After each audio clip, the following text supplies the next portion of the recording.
Mes chers concitoyens, bonsoir. Merci d'être présents ce soir pour notre cinquième, et oui, déjà cinquième point d'information. J'espère que vous êtes en bonne santé et comme toutes les semaines, mes pensées vont tout d'abord à nos malades, à leurs familles. Nous pensons à vous. Pensez aussi au personnel de santé qui œuvre au quotidien pour soigner et répondre aux nombreuses sollicitations. Je salue à nouveau et la remercie de sa présence, le docteur Caroline Pister, qui est là pour vous informer et répondre à vos questions d'un point de vue médical. Pensez aussi à tous ceux qui habitent Reichstätt et qui travaillent dans les hôpitaux et autres services de santé, à l'ensemble des soignants qui en France luttent contre ce virus, aux habitants qui travaillent et qui continuent à participer à l'effort économique indispensable. Nous vous soutenons et surtout nous vous sommes reconnaissants. Je vous rappelle le déroulement. Pour poser vos questions en direct, il vous suffira de les taper sur Facebook et elles apparaîtront. Nous allons d'abord faire un point général, ensuite répondre aux questions posées par mail et ensuite à celles de Facebook. Au niveau de notre village, tout d'abord quelques nouvelles de notre EHPAD. Déplorons malheureusement un décès cette semaine.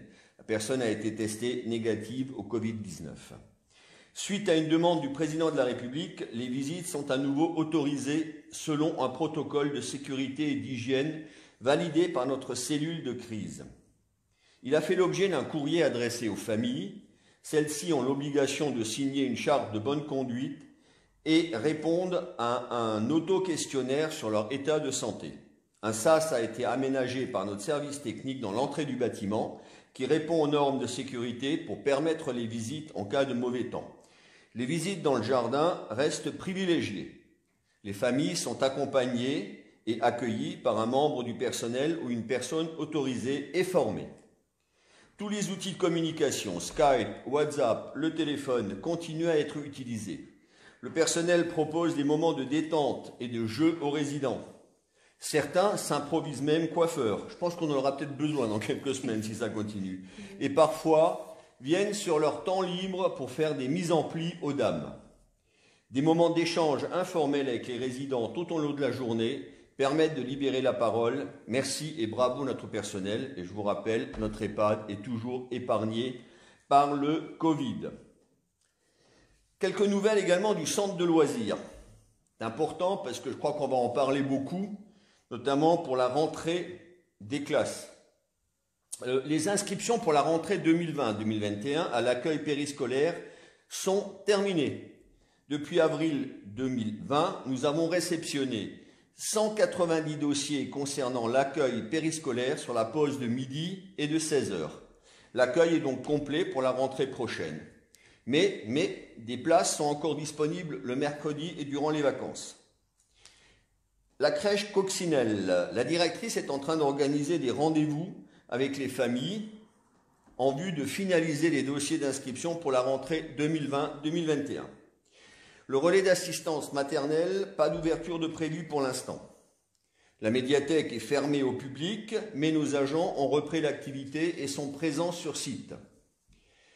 Les services de la mairie sont opérationnels, les services administratifs soit par télétravail, soit en assurant des permanences pour l'état civil, le service technique en assurant l'entretien du bâtiment bien sûr, et les travaux réalisés cette semaine ont été notamment la désinfection des locaux, dont bien sûr le centre de loisirs et les écoles, également le réglage d'une partie de l'éclairage public. En effet, nous avons décidé de réduire la durée de l'éclairage public qui était avant coupé de 1 h à 4 h du matin, qui désormais sera coupé pendant la période de confinement à partir de 23 h jusqu'à 4 h 45. Pourquoi 4 h 45? Parce que 4 h 45, nous avons nos dames qui distribuent le journal qui ont peut-être besoin de lumière.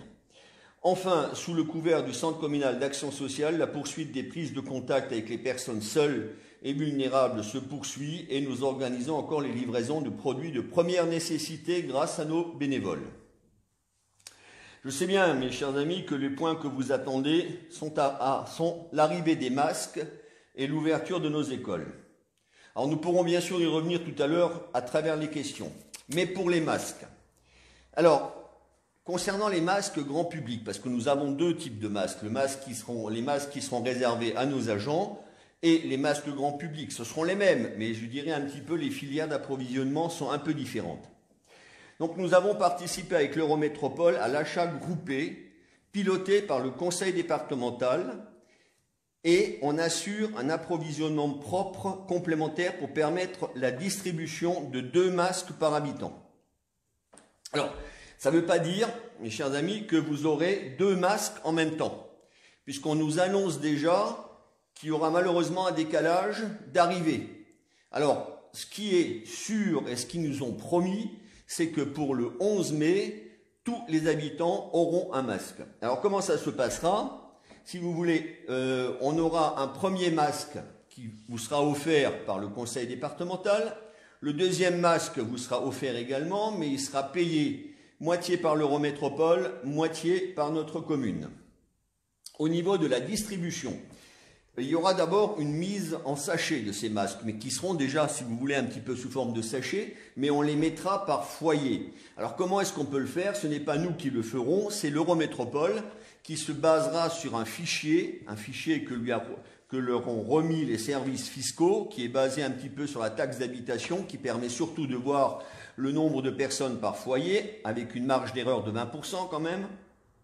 Et une fois que ces enveloppes seront préparées, ce sera à la commune de distribuer ou de mettre en place le moyen pour que vous puissiez récupérer vos masques. Alors, j'ai bien dit qu'il y avait une marge d'erreur de 20%, c'est pour ça que nous aurons un certain nombre de masques à disposition pour compléter les foyers où il en manquerait un, ou 2 d'ailleurs. Voilà, donc la distribution de l'Eurométropole, j'en ai parlé, 3 modalités.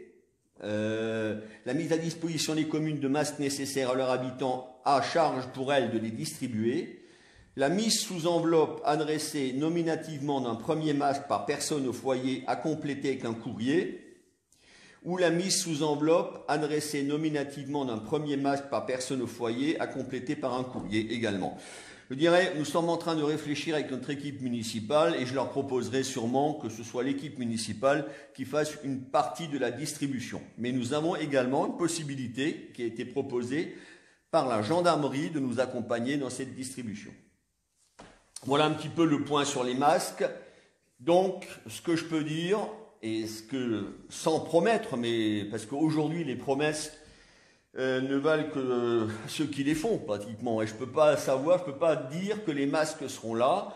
On nous a promis quand même les masques pour le 11 mai. L'autre point que vous attendez également, c'est des news sur les déchetteries. Parce que là, j'ai eu pas mal de questions, je préfère l'aborder. L'Eurométropole travaille à une réouverture progressive des déchetteries, avec une régulation des flux, ainsi que le respect des mesures barrières pour protéger à la fois ses agents, mais également les usagers. Donc dans un premier temps, on dirait ces déchetteries vont ouvrir, mais seront réservées aux déchets verts. Dès qu'on aura les dates, on vous les communiquera, bien sûr. Alors, s'il vous plaît, là c'est un appel au civisme, évitez les dépôts sauvages. De toute façon, c'est quelque chose qui va nous embêter parce que c'est nos ouvriers municipaux qui seront obligés de les ramasser. Laissez-les chez vous. Dès que les déchetteries ouvrent, on vous préviendra. Le point que vous attendez, la réouverture des écoles. Alors bien sûr, à mon avis, je pense que c'est une des pièces maîtresses du déconfinement. Par contre, c'est peut-être le point où nous avons pour l'instant le moins d'informations. Nous en avons certaines qui sont arrivées avec une contribution de France Urbaine à la préparation du déconfinement. Je vous montre le document. Mais si vous voulez, il reste quand même 3 problématiques. J'organiserai la semaine prochaine une réunion en vidéo avec les directeurs d'école, les délégués de parents d'élèves, afin de recueillir leurs avis. Mais pour moi, il y a 3 problématiques. La première, c'est bien sûr la sécurité. Sécurité de nos enfants, des enseignants et du personnel communal.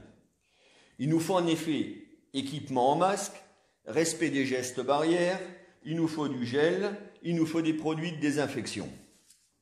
Le deuxième, c'est les locaux et la durée d'accueil dans ces locaux. Nous avons désinfecté l'ensemble des locaux scolaires cette semaine et nous faisons un inventaire sur d'autres locaux qui pourraient servir. Il y a des salles d'association, il y a des salles à la halle des sports, mais c'est le temps scolaire appartient à l'éducation nationale. La question que nous, on se pose, c'est que plus on aura de locaux, quelle va être la fréquence de nettoyage demandée et surtout, est-ce qu'on aura le personnel suffisant? La troisième, et je crois que vous l'avez bien sûr deviné également, c'est la demi-pension et l'accueil en périsco.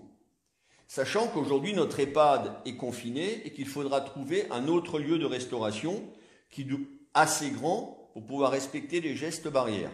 Et notamment, France Urbaine, la contribution qu'ils nous ont envoyée, il préconise de n'accueillir qu'entre 20 et 30% d'enfants en périsco. Donc vous voyez que ce n'est pas encore gagné. Et l'autre point, si la fréquentation est basée sur le volontariat, comment pourrons-nous gérer un jour tu viens et demain tu restes à la maison? Donc là aussi, question. Vous l'avez bien compris, mes chers amis, nous manquons à ce jour d'informations complémentaires et détaillées pour nous permettre vraiment de peaufiner l'organisation. Mais je pense qu'on y reviendra dans vos questions. Je donne maintenant la parole à Caroline pour un point santé. Alors cette semaine, la tendance confirme celle de la semaine dernière, donc avec une nette diminution des cas sur Reichstätt, sur le cabinet. Comme la semaine dernière, uniquement des cas isolés. C'est d'ailleurs ce qui se passe dans les hôpitaux, ça vous l'avez entendu. Le nombre de patients hospitalisés pour le Covid diminue. Dans le Bas-Rhin, il y a environ 1000 patients hospitalisés pour le Covid, dont 200 en réanimation, encore actuellement. Donc ces chiffres diminuent tout doucement. Ces chiffres diminuent grâce au confinement. Et grâce aux fruits du confinement qui est en vigueur depuis maintenant le mi-mars. Ça signifie que c'est des bonnes nouvelles, mais qu'il va falloir continuer à être très vigilant et à respecter, même après le déconfinement, les mesures barrières, respecter les distances, et ne pas reprendre certaines mauvaises habitudes qu'on pouvait avoir par le passé. Évidemment, se laver les mains et porter des masques puisque c'est recommandé. Voilà, je n'ai rien de plus à dire de manière Merci, générale. on peut passer aux questions, Caroline. Alors, première question, donc les questions qui sont venues par Internet. Je vois encore des personnes crachées par terre. Est-ce que cela a une incidence sur la transmission du virus?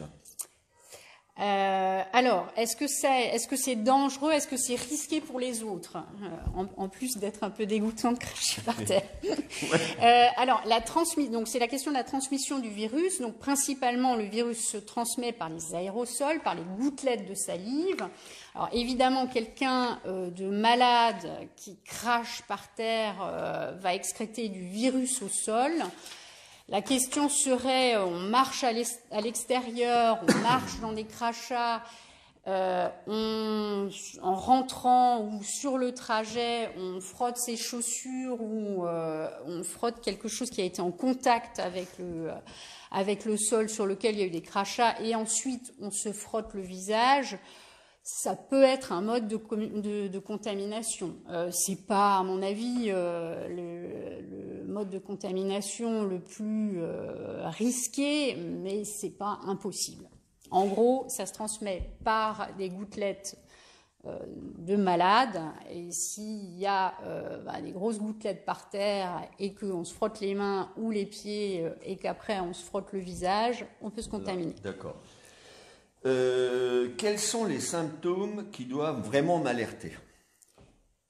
Alors, si la question c'est quels sont les symptômes qui doivent me faire penser que je peux être malade du Covid-19 ou quels sont les signes de gravité en rapport avec le Covid-19. Alors, si la question c'est le diagnostic, qu'est-ce qui peut faire penser au Covid-19? Dans la plupart des cas, bon ça vous l'avez entendu, je pense souvent dans les médias, il y a de la fièvre, il y a de la toux, ça ce sont les deux symptômes les plus souvent présents, mais qui ne sont pas présents à 100%. Il y a des symptômes qui ont été dits pathognomoniques du Covid, que sont l'anosmie et l'agueusie brutale, c'est-à-dire des gens qui ont perdu d'un coup l'odorat sans autre explication, sans avoir le nez bouché à cause d'une allergie saisonnière. Ça, c'est des signes qui seraient évocateurs de Covid. Des courbatures, une grosse fatigue, des maux de tête, tout ça, ça peut faire partie des symptômes du Covid. Mais donc en général, ces symptômes sont associés et je me répète, la plupart du temps, il y a quand même fièvre et tout. Ça, c'est par rapport au diagnostic. Par rapport aux symptômes de gravité, les symptômes de gravité, c'est quand même principalement l'état respiratoire qui peut s'aggraver. On a remarqué qu'il s'aggravait souvent entre le 5e et le 10e jour après le début des symptômes, avec une aggravation brutale de la gêne respiratoire. Donc c'est vraiment la gêne respiratoire, le fait d'avoir plus de mal à respirer. Bon, souvent les patients atteints de Covid se plaignent d'une petite gêne respiratoire, mais si cette gêne s'aggrave, a fortiori avec une forte fièvre, ça c'est les signes de gravité. Voilà. Merci. Bon, s'il y a des symptômes, en tous les cas, il faut consulter, quoi. Il faut appeler son médecin traitant pour... Alors, dans la continuité, j'ai été infecté par le virus. Au bout de combien de temps puis-je sortir à nouveau et à qui dois-je demander? D'accord. Alors, si la question est une question de... au bout de combien de temps puis-je sortir à nouveau par rapport à la contagiosité, c'est-à-dire pour ne pas risquer de contaminer les autres... nous, on avait comme consigne, enfin comme procédure, sur les cas de Covid non graves, donc pas hospitalisés, les gens pouvaient reprendre le travail, si je prends l'exemple du travail, au moins 8 jours après le début des symptômes, donc au moins 8 jours après le début des symptômes, et au moins 2 jours après la disparition totale des symptômes. Après disparition de la fièvre et de la gêne respiratoire. Et avec comme consigne de porter un masque pendant les 14 jours après, au moins. Bon, de toute façon, maintenant, il faut que tout le monde porte des masques, oui. Donc voilà.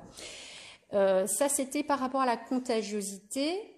Dans les études, il semblerait que on a du mal encore à savoir exactement la durée pendant laquelle les patients sont contagieux.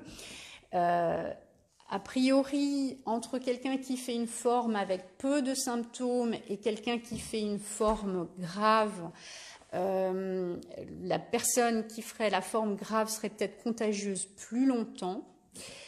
Chez les patients hospitalisés, dans les études qui ont été faites, la moyenne a été de 20 jours de contagiosité, mais il y a des gens qui ont été contagieux jusqu'à 37 jours après. Voilà. Donc ça, c'était dans les formes plus graves hospitalisées. Alors une question de Christian. On n'entend plus parler de l'hydroxychloroquine. Pensez-vous vraiment que c'est dangereux ou pas? Alors, on n'entend plus effectivement, on en entend moins parler. Alors il y a des études en cours. Dangereux ou pas dangereux, l'effet indésirable grave possible, c'est un allongement, c'est un trouble du rythme cardiaque. Voilà. Donc c'est pour ça que l'automédication peut être grave sur des gens qui ont pris de l'hydroxychloroquine, qui ont acheté ça sur internet ou et qui ont fait un problème cardiaque.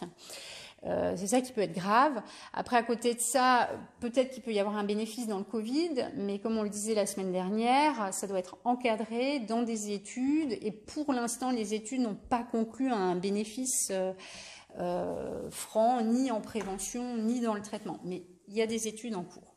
Voilà. Il y a une question. Il paraît que les fumeurs n'attrapent pas le Covid-19. Alors ça, pour le coup, ça a été médiatisé cette semaine, effectivement. Alors, si les fumeurs attrapent le Covid-19, mais c'est parti d'une constatation à la Pitié-Salpêtrière à Paris, avec un nombre de patients infectés du Covid, dans lequel il y avait une très faible proportion de fumeurs. Il y a eu une autre étude également dans un lycée dans l'Oise, où les lycéens ont été testés et les enseignants ont été testés. Et effectivement, chez les gens malades ou positifs au Covid, il y avait une plus faible proportion de fumeurs. Alors on se pose la question effectivement du récepteur nicotinique qui serait du coup occupé par la nicotine et qui ne permet. Enfin, il ne faut pas courir acheter des patchs quand même. Non, évidemment, il faut alors déjà pas se remettre à fumer. Fumer. Malheureusement, c'est quand même mauvais pour la santé.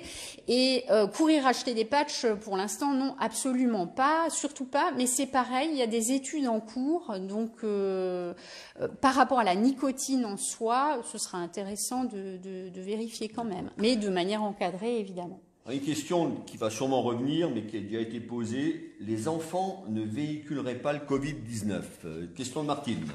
Alors, ce qui est sûr, c'est que les enfants font moins de formes graves. Ça, c'est sûr. Ça, c'est ce qu'on a constaté. Voilà. Après, dans le fait qu'ils véhiculent ou pas le Covid, ils véhiculent le Covid, ils font des infections par le Covid. Mais on peut se demander dans les études si effectivement ce ne sont pas plus les adultes qui transmettent le Covid aux enfants et pas l'inverse. Mais c'est une question à laquelle il est un peu difficile de répondre. Pourquoi ? Parce que pour ça, il faudrait tester les enfants et vérifier ceux qui sont positifs et voir qui ils auraient pu contaminer. Or, jusqu'à présent, on ne testait pas les enfants. Souvent, les enfants, comme ils font des formes peu sévères, ils sont pas hospitalisés, ils sont pas testés. Et voilà. Et donc, on a du mal à savoir. Mais ils font des Covid, a priori. Ils peuvent transmettre, mais probablement moins que les adultes. C'est ce qu'on a constaté dans les études. Ok, donc c'était la fin des questions par Internet. Il y en a encore quelques-unes qui vont arriver tout à l'heure. Je vais en profiter pour répondre aux questions d'ordre général. Une question d'Alex qui posait la question, peut-il se rendre à un magasin de bricolage après avoir commandé sur Internet, se rendre au Drive, même, je dirais, pour récupérer ses achats. Donc j'ai contacté la gendarmerie de Mundolsheim ce matin et ça m'a été confirmé. Il n'y a pas de souci. Une fois que vous avez commandé vos produits dans la zone commerciale pour vous rendre et chercher vos produits, il n'y a pas de souci. Vous pouvez y aller. Simplement marquer un déplacement dessus, faire des courses, c'est tout. Donc la gendarmerie est tout à fait tolérante. Alors là, pareil, il y a un petit rajout. Des gens se font verbaliser pour avoir acheté une baguette dans leur boulangerie de proximité. Bon, on n'en a pas encore, on n'a pas eu écho à Reichstett, je ne pense pas que ce soit chez nous. Question suivante, Geoffrey Emmanuel, qui aimerait savoir si une date a été actée pour la rouverture de l'école élémentaire et quelles sont les actions qui seront mises en place pour un bon accueil des élèves en toute sécurité. Et y aura-t-il un service périscolaire, cantine, garderie ? Écoutez Emmanuel, Geoffrey, je crois que j'en ai répondu en partie. Alors, a priori, je dis bien a priori, si on conserve le calendrier actuel, s'il n'est pas modifié, on aurait dans un premier temps le 11 mai, la semaine du... Enfin, pas le 11 mai, le 11 mai serait une journée, je crois, pédagogique. Mais dans la semaine du 11 mai, on aurait d'abord une rentrée des maternelles supérieures, en même temps les CP et les CM2. Alors, il est clair, voilà, premier niveau. Deuxième semaine, les niveaux suivants. Et troisième semaine, l'accueil général. Je ne parle pas des collèges et des lycées, c'est une autre information. Je parle uniquement des écoles dont la commune est responsable. Alors bien sûr, si l'école fonctionne, fonctionnera bien sûr le périsco, avec la demi-pension que nous mettrons en place. Autre question, puis-je faire une balade à vélo ? Non. Non, une balade à vélo, vous ne pouvez pas encore le faire. Je sais bien que c'est assez dur, surtout pour les cyclistes. Je vous conseille de bons logiciels et un home trainer. Ça marche pas mal. C'est ce que je fais à peu près tous les 2 jours. Mais non, c'est interdit pour l'instant. Puis j'allais voir ma famille dans le sud après le 1er mai. Je ne pense pas non plus, parce qu'on va déjà vers un déconfinement qui sera peut-être sectorisé par région. Donc n'y comptez pas de trop. Question qui a été posée également, un couple peut-il faire ses courses et se déplacer en voiture? Alors là, il y a deux questions. Répondre à la deuxième tout de suite. Oui, effectivement, vous pouvez être à deux dans votre véhicule. Alors, par contre, la question, peut-on faire les courses ensemble? Certains magasins sont assez récalcitrants puisqu'ils considèrent le nombre de personnes à l'intérieur. Donc, si vous avez deux personnes qui poussent un caddie, c'est une personne qui va faire ses courses qui doit attendre dehors. Par contre, si vous prenez chacun un caddie, ben, vous attendez votre tour et vous rentrez. Question aussi, où puis-je me promener dans Reichstätt? Alors, je crois que j'y ai répondu déjà la semaine dernière. Il y a eu un arrêté avant le week-end de Pâques. C'est l'arrêté qu'on appelle l'arrêté du 15 avril, qui était vraiment très restrictif. Nous avons plusieurs élus, avec également des grands élus, alerté Madame la préfète que c'était pas vraiment bon. Et donc, il y a eu un arrêté modificatif du 20 avril qui, à la fois, donne 3 points. Premier point, l'autorisation pour le jardinage. Deuxième point, les cimetières qui sont de nouveau ouverts pour le recueillement. Et troisième point, c'est que les pistes cyclables sont interdites à vélo, sauf pour se rendre au travail ou pour aller faire ses courses. Mais par contre, les berges du canal à Reichstätt, la forêt des enfants, la forêt du fort et la piste entre Reichstätt et Suchelweiersheim sont autorisées à la promenade. Question de Claudine, pourquoi y a-t-il encore des barrières sur la piste cyclable au niveau de Suchelweiersheim? Est-elle autorisée ou non? Je croise des joggeurs. Alors après, il y a deux questions, donc une pour moi et une peut-être pour Caroline. Alors, c'est chaque ville qui met des barrières en place. Nous, on nous a demandé, la gendarmerie nous avait demandé de mettre des barrières en place. Maintenant que l'arrêté a été modifié, on les a enlevées. Je répète, les pistes cyclables sont autorisées si vous allez au travail ou si vous allez faire des courses. La deuxième question, je croise des joggeurs torse nu et sans masque. Est-ce dangereux? Alors, est-ce dangereux pour la personne qui les croise? J'imagine la question. Alors, torse nu, ça, non, torse nu, enfin, c'est dangereux peut-être pour la personne qui prenne un coup de soleil. Sans masque, alors, effectivement, il semblerait, mais ça, c'est pareil, on a du mal à savoir exactement ce qu'il en est, mais il y a des études faites sur le nuage de gouttelettes autour des joggeurs. Et a priori, on enverrait des gouttelettes plus qu'à 1,50 m quand on fait son jogging. Donc effectivement, si quelqu'un court, crache et que vous passez très près de lui sans masque, ce serait vraiment pas de chance, mais il y a une contamination possible. D'où l'intérêt, il y a un risque, d'où l'intérêt pour vous de porter un masque. Après, c'est effectivement difficile de faire un jogging avec un masque, mais voilà. Question d'Élode, mais je crois qu'on y a déjà répondu. J'aurais aimé savoir s'il est possible de marcher à la forêt ou près du plan d'eau. Je veux dire, autour du plan d'eau, c'est interdit. Par contre, dans la forêt du fort, c'est autorisé. Une question de Laïla. J'habite à Reichstätt. On parle du 11 mai. Alors, elle parle pour toute une question sur la reprise des écoles. Pouvez-vous nous dire quand c'est à l'organisation de cette reprise? J'ai répondu partiellement, donc à partir de la semaine du 11 mai. Mais comme dit, la semaine prochaine, j'organise une réunion avec les responsables des écoles, les parents d'élèves. Vendredi prochain, je pense que je pourrai vous donner beaucoup plus d'informations. Avez-vous les moyens de faire des demi-classes? Au niveau locaux, oui, nous aurons les moyens de faire des demi-classes. Par contre, est-ce que nous aurons assez d'enseignants? Ça, c'est un autre problème.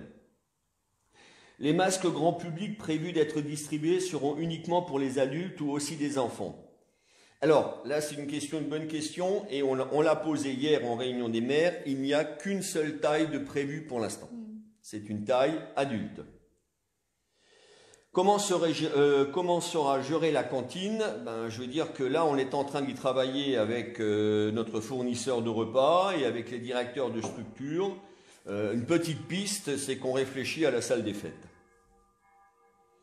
Le gouvernement précise que la reprise se fera sur la base du volontariat, mais les professeurs continueront de faire les classes à distance comme c'est le cas actuellement. De plus, si les parents doivent retourner au travail, l'école deviendra obligatoire pour les enfants de facto. En savez-vous un peu plus sur ces aspects?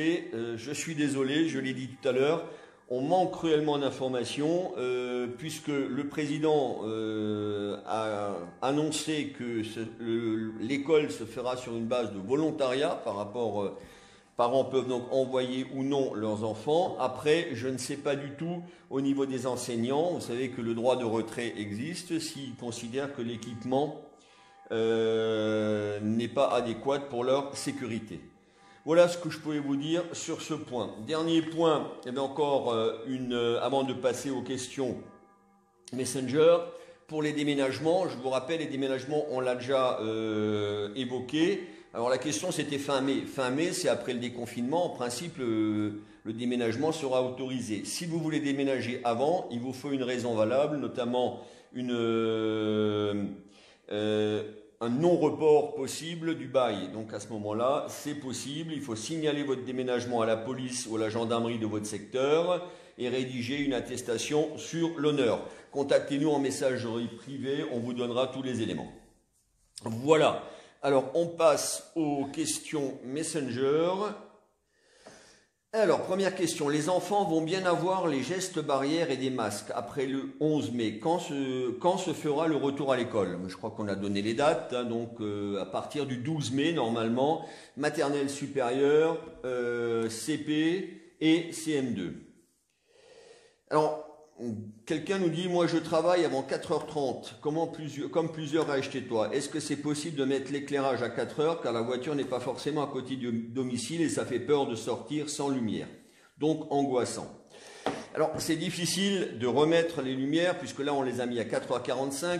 J'ai quand même téléphoné à la gendarmerie. Je tenais à vous préciser que depuis le début du confinement, il y a eu 0 cambriolage. 0 cambriolage. Il y a eu dans l'ensemble de la circonscription canton de Mundolsheim un seul cambriolage dans une commune voisine et la personne a été arrêtée. Donc je crois que je peux comprendre, mais c'est un moyen de faire des économies, c'est un moyen de réduire un petit peu la pollution et je crois qu'on a eu beaucoup de demandes et beaucoup de messages qui nous soutenaient là-dessus. Donc je crois que si vraiment c'est vraiment très dur, munissez-vous peut-être d'une lampe de poche ou contactez-moi en messagerie privée, on pourra en discuter. Alors, une question encore. Merci pour l'offre des masques. Seront-ils FFP1 ou 2 ou autres? Alors ce seront des masques lavables à peu près entre 30 et 40 fois. Des masques sont-ils prévus pour les sociétés présentes dans la zone industrielle Rammelplatz 1 et 2? Si oui, comment se passe? Non, je suis désolé, mais les entreprises doivent se débrouiller pour obtenir des masques. Les collectivités donnent des masques à la population. Par contre, je peux vous encourager et vous donner peut-être en messagerie privée une référence à la Chambre de commerce et d'industrie qui a mis en place un réseau pour les entreprises pour pouvoir se procurer des masques. Nombre d'enseignants n'habitent pas à Reichstätt. La commune leur fournira-t-elle un masque également ou viendront sans masque travailler? Les enseignants sont des fonctionnaires d'État et à partir de ce moment-là, c'est leur ministère de tutelle qui les amène, qui les rappelle au travail, qui doit leur fournir l'équipement de sécurité.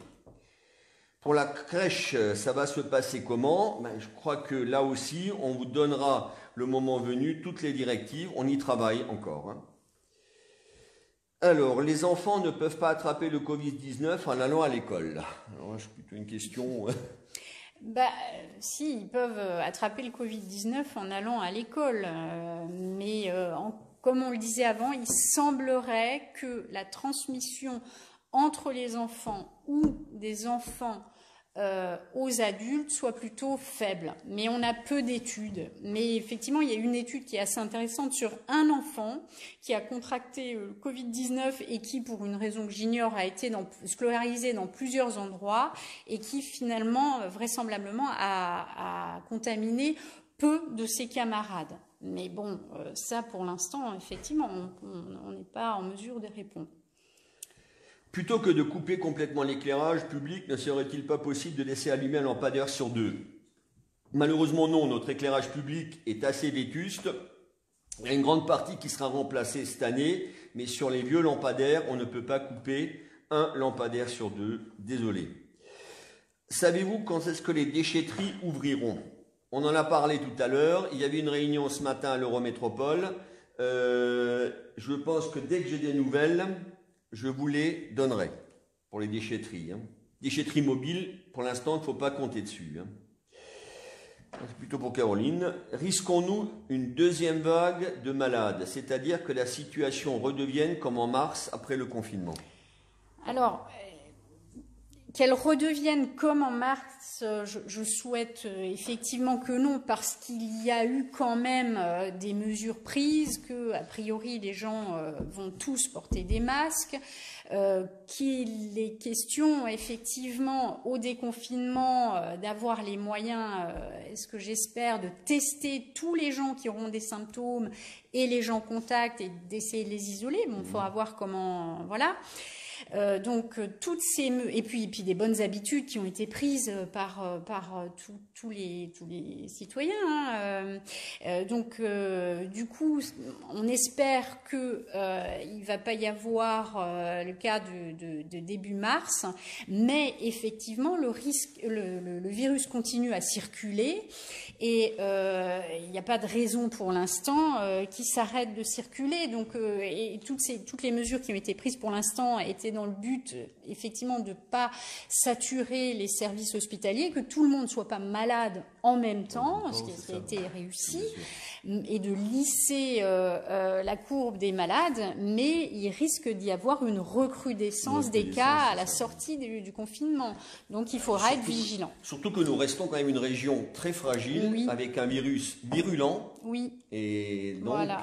Donc il faudra être vigilant. Alors il y a des choses qui sont améliorées évidemment, mais le virus continue à circuler. Donc, toujours une question pour vous. C'est une personne qui a la maladie de Still. Est-elle plus fragile? À ma connaissance, non. D'accord. Bon, je crois qu'on y a répondu à cette question. Le virus peut-il se réactiver la seconde fois et est-il aussi violent que la première fois? Ça, c'est... Alors oui, c'est toujours la question, peut-on être réinfecté ou... Alors a priori, les gens qui auraient été... Alors, par rapport à l'immunité, est-ce que quand on a fait le Covid, on peut être réinfecté par le Covid? Ça, pour l'instant, on ne peut pas répondre. Il semblerait, a priori pour l'instant, que les cas de gens qui semblaient être guéris par le Covid et qui après soient retombés malades, ce soit une résurgence du virus qu'ils avaient à l'intérieur et pas une réinfection. Mais voilà. Pouvons-nous nous balader sur la piste cyclable le long du canal? Je crois que je l'ai déjà répété. Piste cyclable, non. Berge, oui. Bon, c'est plutôt une remarque. Il faudrait demander à la Croix-Rouge de vider les bennes et aux citoyens de ne pas poser les déchets à côté des bennes. Merci beaucoup pour la remarque, mais nous avons demandé à la Croix-Rouge. Mais la Croix-Rouge est un mouvement de bénévoles et donc ils sont confinés en ce moment. Ils ne peuvent donc pas tout à fait vider leurs bennes. Merci de prendre votre mal en patience et de garder les vêtements chez vous. Y avait-il déjà des cas de Covid-19 fin novembre?